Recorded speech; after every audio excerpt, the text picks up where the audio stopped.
Vive da sola con il suo gatto nel suo piccolo angolo felice, ma fuori di casa ci sono dei mostri pronti ad attaccare ogni essere vivente. Curiosi di scoprire di più? Restate con me.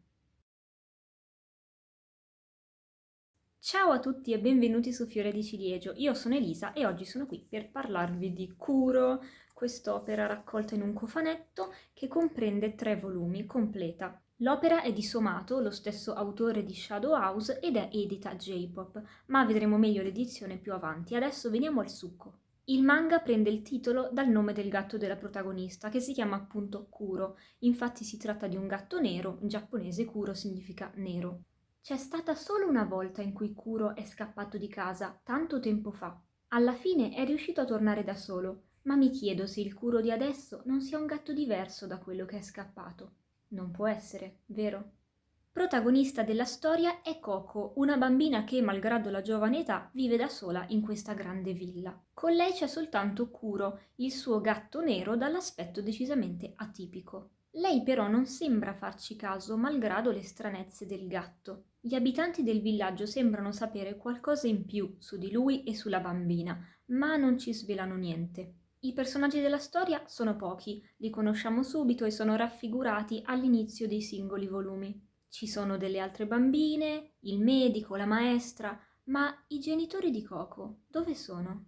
Perché chi vive nel villaggio ha paura di Coco? Perché nessuno può lasciare il sentiero e perché Coco coltiva dei fiori che il medico deve usare per fare delle medicine? Scopriamo tutto man mano, ma una cosa la vediamo praticamente subito: ci sono dei mostri. Ce li fanno vedere così, un attimo, lasciando poi perdere la questione che però resta lì, angosciante in sottofondo.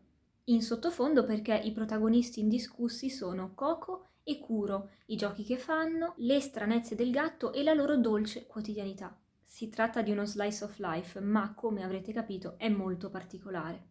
La verità è che nel loro mondo gli umani hanno imparato a convivere con questi mostri, sempre pronti a ucciderli. Inoltre i bambini piccoli non sono in grado di vederli e questo vi fa subito capire quanto possa essere facile finire uccisi da queste creature. Presto scopriamo che quello che sembra un tranquillo villaggio è in realtà circondato da questi mostri e più la situazione ci viene mostrata da lontano, più diventa angosciante. Ma da dove vengono questi mostri e come fare per sconfiggerli? Questo non ci viene mostrato, evidentemente non era ciò che l'autore voleva raccontare. Non è un mondo in cui ci sono degli eroi intenzionati a scoprire l'origine dei mostri e a ucciderli tutti. No, gli umani sono delle semplici prede che possono a malapena difendersi in un mondo in cui un solo passo falso può portare alla morte.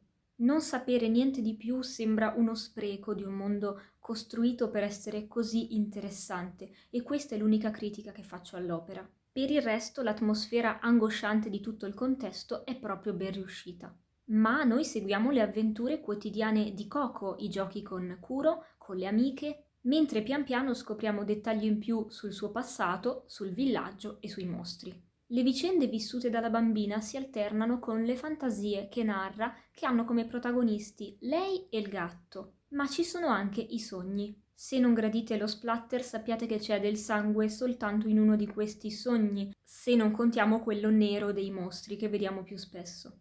E poi ci sono degli elementi drammatici per via di tutto questo non detto su Coco e sugli altri personaggi che pian piano viene a galla. Lo consigliavo come lettura per Halloween per chi non ama l'horror perché io stessa mi tengo alla larga dal genere, ma questo manga l'ho apprezzato moltissimo. È uno slice of life carinissimo, drammatico e misterioso, con queste atmosfere agghiaccianti, angoscianti, ma che non arriva ai livelli di un horror, a parer mio. La storia di Coco e del suo gatto Kuro vi stupirà e vi affascinerà per tutto il tempo, questo è sicuro. Se vogliamo dire 2 parole sull'edizione, il cofanetto è molto bello e i volumi sono per la maggior parte a colori. Se nei primi volumi la divisione è più o meno a metà, nell'ultimo vediamo che le pagine sono quasi tutte a colori. Una scelta veramente interessante, veramente carina, che contribuisce all'idea di cura che traspare dall'intera opera sia nei disegni sia nella trama. Dell'autore sta uscendo Shadow House, che mi incuriosisce molto e sarà sicuramente uno dei miei prossimi recuperi, perché immagino che l'atmosfera sia la stessa di Kuro e voglio assolutamente ritrovarla. Se non conoscevate l'opera spero di avervi incuriositi, se invece l'avete già letta aspetto il vostro parere nei commenti. Vi invito a fare le solite cose, quindi mettere mi piace, commentare, condividere il video per far scoprire quest'opera meravigliosa e particolare anche ai vostri amici e iscrivervi che siete i benvenuti su Fiore di Ciliegio. Io vi saluto e se vi va mi trovate sempre qui con il prossimo video.